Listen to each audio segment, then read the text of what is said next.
د پاک الله قدرت او هر څیز کې برکت او د مشر به عزت او په کشر به شفقت او په نرو کې پښتو او هم ښځې پښتنې وي او څه ښکلې زمانې وي. وخت د سادهتوب هر جنۍ لږ ساده به و، پوی به لا په هېڅ نه و چې شوی واده به و، د سترګو اشارې او نه د شونډو نذرانې وي او څه ښکلې زمانې وي. راجمه به یارانو خوږ محفل د مازدیګر به و، پیغلې به روانې وي مانګي به و ګودر به و، په سچه محبت به و، د صدق دوستانې وي او څه ښکلې زمانې وي. یا به غټ صادر و یا بولقبره ټوپۍ و، څوک به پرې پوی نه شي چې دا ځوانه که بوډۍ وه، جامې به له خامتاله ځینې چاره چارخانې وي او څه ښکلې زمانې وي. مور ته به ابۍ ویله پلار به یې دادا و، نه و بدنیتي سوال او جواب به په خندا و، نومونه د پښتو چې ښکاره به یې مانې وي او څه ښکلې زمانې وي. سینګار د زنانه به دنداسه رانجه نکریزه وه، نهوده بې حیا سړي نه ښځه بې تمیزه وه، او ډالۍ و غونځاخي چې به خوړلنې مېلمنې وي او څه ښکلې زمانې وي. سینګار د زنانه به دنداسه رانجه نکریزه وه، نهوده بې حیا سړي نه ښځه بې تمیزه وه، او ډالۍ و غونځاخي چې به خوړلنې مېلمنې وي او څه ښکلې زمانې وي. خلک زمیندار و ساگ سبزي اکثر تازه به وه، غوا مې ښه په کور کې یا ساتلې بیزه به وه،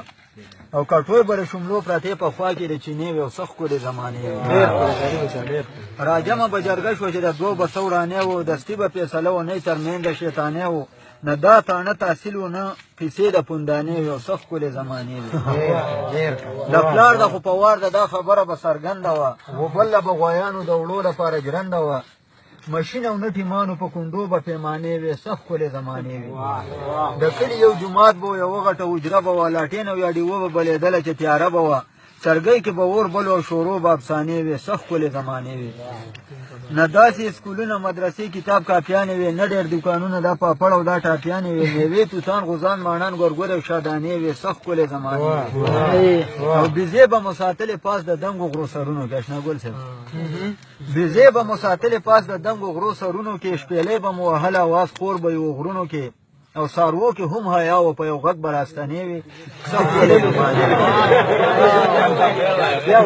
بیزې به مو ساتلې پاس د دنګو غرو سرونو کې، شپېلۍ به مو وهله اواز خور به یې و غرونو کې، ساروو کې هم حیا و، په یو غږ به راستنې وي او څه ښکلې زمانې وي. یا داسې موسیقیانې وي، رباب سیتار شپېلۍ به وه، یا تمبل به یې وهلو چې موقله خوشحالۍ به وه، نه دا قسم میوزیک او دا ډانسونه دا ګانې وي او څه ښکلې زمانې وي.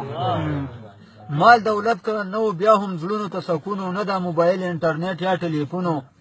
او خبرې د لیټرینه نه دا لوبې له چنې وي او څه ښکلې. مال دولت که نه و، بیا هم زړونو ته سکون و، نه دا موبایل انټرنیټ یا ټلیفونو، او خبرې د لیټرینه نه دا لوبې له چنې وي څه ښکلې زمانې وي. ډاکې قتل زنا به وي، هرخوا به ظلم زور شي، ښځې به بهر ګرځي، سړي به ټول په کور شي، ویل به مشرانو د قیامت دا نشانې وي څه ښکلې زمانې وي. او طالب استاد وایي ځکه خو اوس خوند د ژوندانه نشته، و چې نن غیرت ورپکې هغه